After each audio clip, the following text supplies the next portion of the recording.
These incredible people from all over the country, all over the world that were there last night, they walked out to a bunch of thugs. And that wasn't, remember this, that wasn't friendly protesters. They were thugs. They were thugs. And the D.C. police are good. But the mayor gave bad instructions last night. That should have never been allowed to happen. When a senator like Rand Paul walks out, and thank God we had some good police around him, and they took tremendous abuse.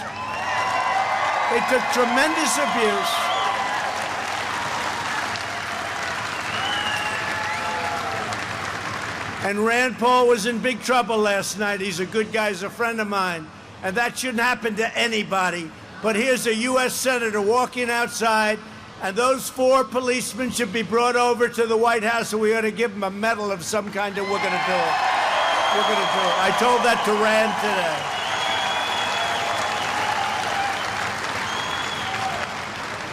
And the mayor should be ashamed of herself for that kind of a display of incompetence, because that's what's happening in Portland, and that's what's happening all over where you have Democrat-run cities. Just take a look. And we're looking at the whole situation in D.C., and tonight they have a lot of people gathering. Let's see how that works out. They have to be able to manage their affairs. They get a lot of money. She's always looking for money. Could we have more money? What are you going to waste it on? I mean, spend it on. What are you going to waste it on, Mayor?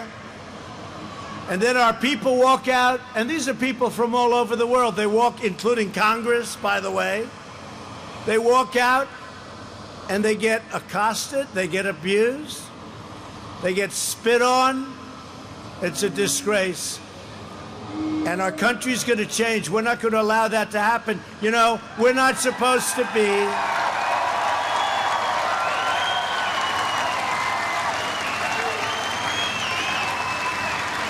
We're not supposed to be involved unless we're invited in by the people that run. These are all Democrat cities, just so you understand, including D.C. So we're not supposed to go in unless we call it an insurrection. But that's a big statement. It's a big statement. No reason for it. But you know what we're going to do? We're going to have to look at it. Mark Meadows is here. We're going to have to look at it, because we're not going to let that happen to people that go to the White House to celebrate our country.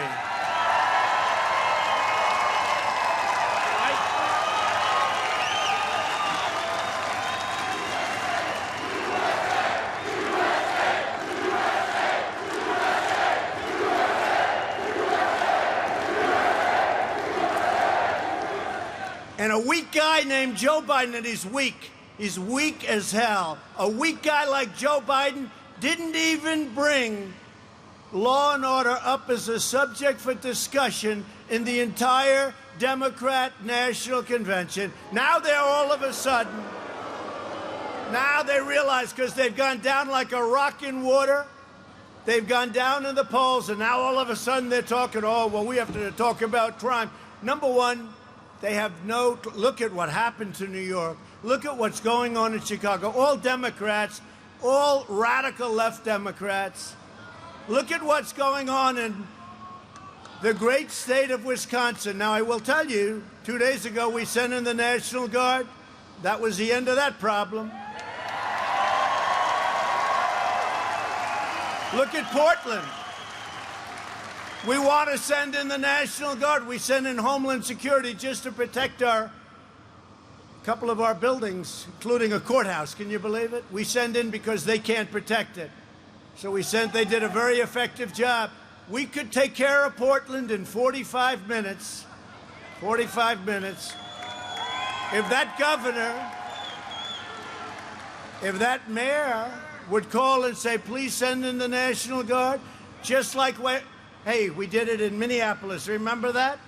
The place was going to burn down another few days. We sent in the National Guard. It was over within an hour. And they ought to get smart, and that's what they ought to do. So now they're talking about, well, you know, we want to, you know, they were taught, what do they call it? A friendly protest, right? Remember the idiot from CNN? He's standing there. This is a friendly protest. And behind him, over his shoulders, the entire city is burning down. 67 days from now, we're going to win the great state of New Hampshire. We have to. And we're going to win 4 more years in the White House.